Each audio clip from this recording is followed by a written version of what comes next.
nuko tuvuganira bakaza bakasoza imirimo batangije kuko niyo babona badakuye kuyakora byibura bari kuhareka ariko urabona ko ari dangerous bahasize umwana ashobora kugwamo hano muri weekend abana barakina ashobora gutama umupira akaza yirukanka ugasanga guyemo aravunitse eda ushobora kwambuka kujya mu rugo urabona ko hano hose nta biraro bifatika bihari ugasanga umuntu araguyemo aravunitse cyangwa narapfuye. Ni nyuma y'inkuru BTN TV twabagejeje abaturage batuye mu mudugudu wazwi nko kwa Sekimondo mu karere ka Gasabo mu murenge wa Bumbogo batabazaga ngo bitewe nuko ahari kunyuzwa ruhurura umujyi wa Kigali wahaye umushoramari cyangombwa cyo kuhubaka bityo amazi yakagombye gutemba ajya muri ruhurura ngari akajya mu mazu y'abaturage ibyo bavugaga ko hatagize igikorwa ibi bizabagiraho ingaruka mu gihe cya vuba. Ntabwo araba gusa kuko niba amazi yinjiye muri aya mazu biragira impact no kubatuyemo hepfo kuko amazi niba ashoboye gusenya urukuta rwo hepfo abo hepfo nabo yabasenyera.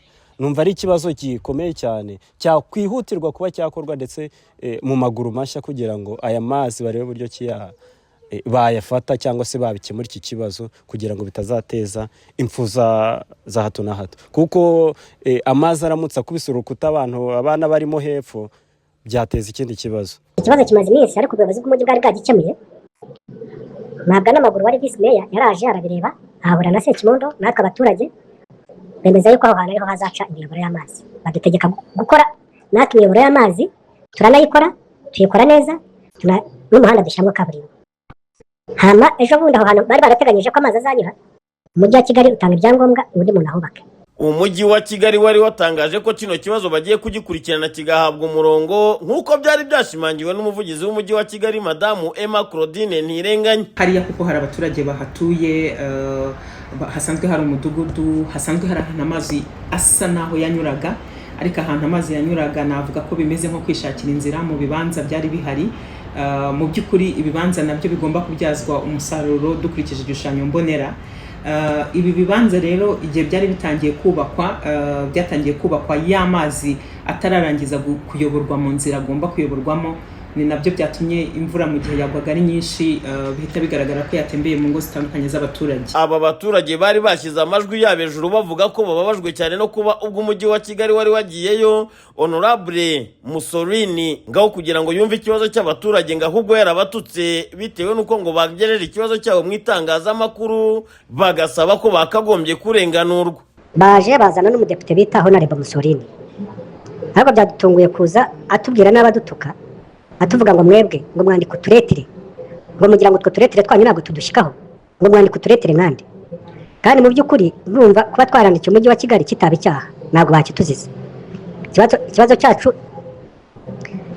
twakibwiye umukuru w'isi barakizi umukuru w'umudugudu arakizi ubuyobozi bw'akagari burakizi ubuyobozi bw'umurenge burakizi n'ubuyobozi bw'akarere burakizi ni nabwo bwatugiriye inama yo kwandikira umujyi wa Kigali. Rero numva kuba twarandikiye umujyi wa Kigali kitaba icyaha ngo umuntu aze mu ruhame adutuke atubwira ngo mwebwe ngo twe turetire mwirirwa mwandika ngo mwebwe ngo nimugende habwira n'umujyi wa Kigali uyu mugabo ngo mwongere mu muhe n'ikindi cyangombwa yubake ngo abangaba ni mubihorere. Twabasabaga rwose icyo kintu cy'umuntu kuza akajya imbere y'abantu akabatera ubwoba kandi si ubwa mbere n'ubundi yageze kudutuka si ubwa kabiri.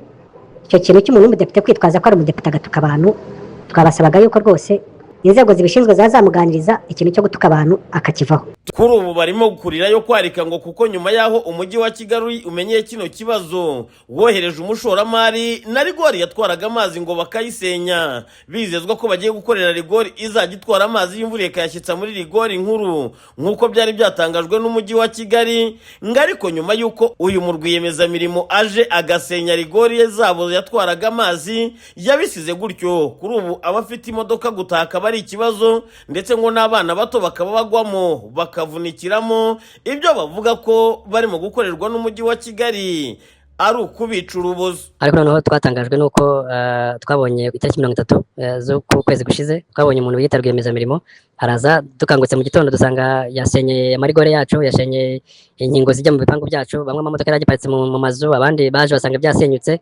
Hanyuma tumubajije atubwira ko yoherejwe n'umujyi wa Kigali aje gukemura ikibazo cy'abagenzi bacu bari bafite ikibazo cy'ako amazi ajya mu mazu yabo.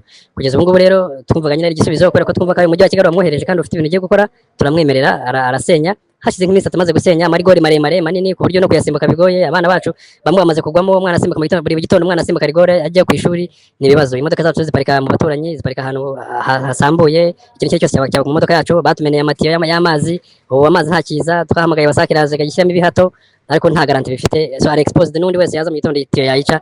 So tubajije rwiyemezamirimo atubwira yuko umujyi wa Kigali ari byo wamubwiye gukora gusa. Mu by'ukuri mbega bivuze ko umujyi wa Kigali umusabye udusenyera rigore, kadusenyera n'imihanda. Iyo rigore mbibutse ko ari twayikoreye, twarishyize hamwe nk'abaturage batuye kuri uyu murongo, dushyiramo amafaranga, dukora budget, batubwira amafaranga duca turayatanga, badukora rigore n'iyi kaburimbo twarayubakiye 100%. Ariko umuntu yaraje arayisenya, atubwira yuko umujyi wa Kigali wamwohereje, turamwemerera acya yitwaje kugeza ubu rigore zimeze gutyo nkuko wazibonye. Ubu nguko nuko yabandera amatiyo ngayo urayabona yose ari exposed, amazi kuzamo n'ikibazo. Anone baratubwiye ngo tugomba kwishakamo ibisubizo ngo kugira ngo tumenye ngo twikorera amarigori twarikoreye ubushize twishatsamo ibisubizo. So ntabwo tuzi ibisubizo bashaka ko twishakamo bwa kabiri, kandi ntituzi n'impamvu bahaye rwiyemezamirimo akazi k'igice akaza muri kudusenyera. Kandi ikindi twaje kubona analysis twakoze nuko twasanze bino bintu umujyi ushobora kuba warabikoze ubigambiriye. So ntabwo twaze ko umujyi wa Kigali ushobora gukora kugambirira gusenyera abaturage. So nicyo kibazo dufite, n'impamvu tubona hano twashobewe. Nanjye nabyotse mu gitondo nsanga umuntu ari gucukura tutazanira yaturutse yitwaza ko ari umujyi wa Kigali wamuhaye uburenganzira kuza gucukura. Nabubaze se ibyo ugiye gukora utatumenyesheje n'ubuyobozi butatumenyesha ubw'ibanza? Aratubwira ngo barabizi kandi bategera bitubwira, kandi ari twe dutuye, kandi twebwe tubatse uwo muhanda, twe twubakiye rigore twishatsemo igisubizo.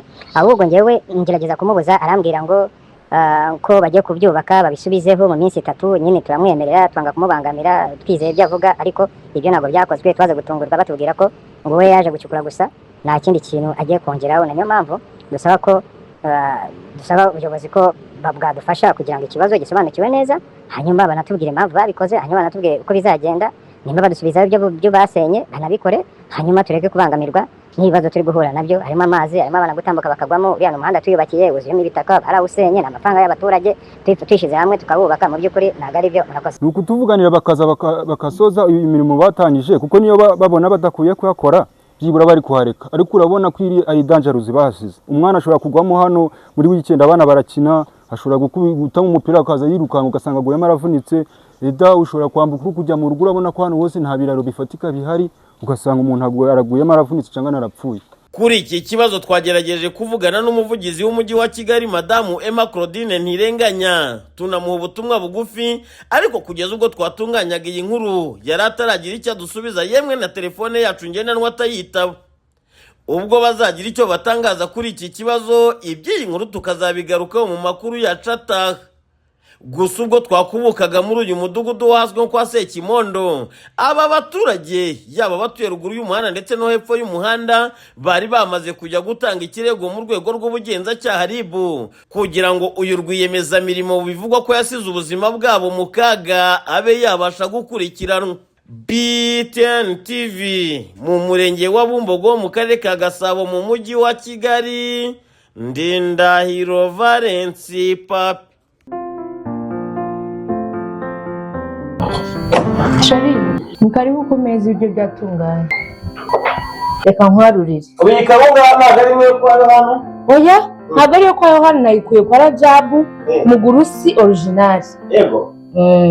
Abaye mu banga mu kwisuzumara. Abamenye bakanasobanukirwa neza ibanga ry'igikoni bahisemo gukoresha kawunga ya Mugurusi tugezweho na Mugurusi Supply Limited ikorera mu gihugu cy'abaturanyi cya Uganda. Iyi kawunga ya Mugurusi ukaba uyisanga hose mu gihugu cy'u Rwanda, aho usanzwe ugurira ibyo kurya.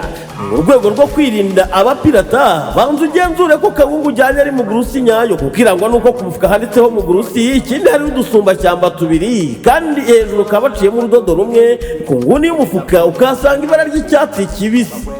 Kawunga ya Mugurusi, ifunguro ryizewe.